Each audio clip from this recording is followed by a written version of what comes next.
malambot na banana cake for today's merienda. Dahil nga po ay gutom na naman aring unggoy, ay nako ay tayo po ay makain na ring saging. Ay ho ho. Ay sus, tuwang-tuwa naman ikaw nung sinabi kong unggoy. Ay ho ho. Dahil nga po mga kaprensi, nahinog na naman yung isang buwig nating saging na isinabit, ay atin nga po yung alutuin at agawin nating masarap na pang merienda. At banana cake nga po ang ating agawin din dahil nga po ay napakadali lang nung gawin. Ay ari nga pong saging na ari ang tawag din ay senyorita. At makamasarap nga din po aring gawing banana cake dahil nga po ari ay makamatamis pagka nahihinog. Ay hindi po ba yan naman kagaya ng latunda na pagka nahihinog ay medyo mapakla-pakla. Ay ilang piraso nga lang po ang ating agawing banana cake dahil nga po yun ay ayos na ayos na. At atin na nga po yung durug-durugin. At kung wala nga po kayong ganaring saging ay pwede naman po ninyong gamitin ay saba. Basta po baga ay hinog na hinog ang inyong alutuin para po pag naluto ay hindi mapakla. Sa pagluluto nga po ng banana cake ay kailangan nga po natin ng 2 itlog at 2 cup na harina at tig-half cup na asukal na puti at saka po ay brown. At naglagay nga din po tayo dyan ng tinunaw na star margarine at saka po ay kaunting pangpaalsa. Naglagay nga po tayo dyan ng kaunting asin. Bali nga po isang ibap na malaking gatas ang ating inilagay dyan. At atin nga pong halu-haluin dyan ng magmix yung ating mga nilagay. At pag ganyan na nga po kalapot ay pwede na nga po nating ilagay sa kanyang lagayan yan. Bali nga po naglagay tayo dyan ng wax paper tapos po ay alagyan natin ng star margarine para po yan ay hindi dumikit mamaya. Ay sabi ko naman po sa inyo, hindi talaga ako nagapawala ng stock na harina. Dahil nga po pag may ganari ka ay talaga naman pong hindi ka mawawala ng pangmeryenda. At ilagay na nga po natin yan dito sa kanyang lagayan. Bali nga po 2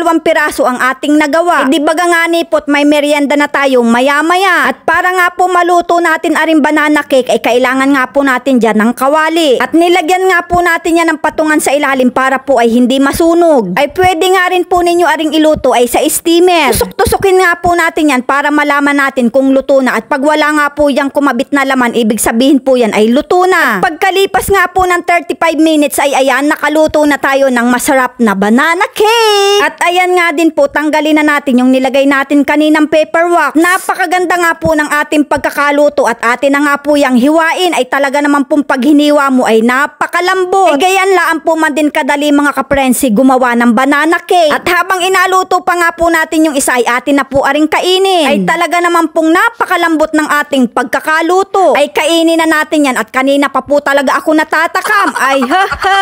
Kaya naman mga kaprensi, ano pang inaintay natin dyan? Sakmala na.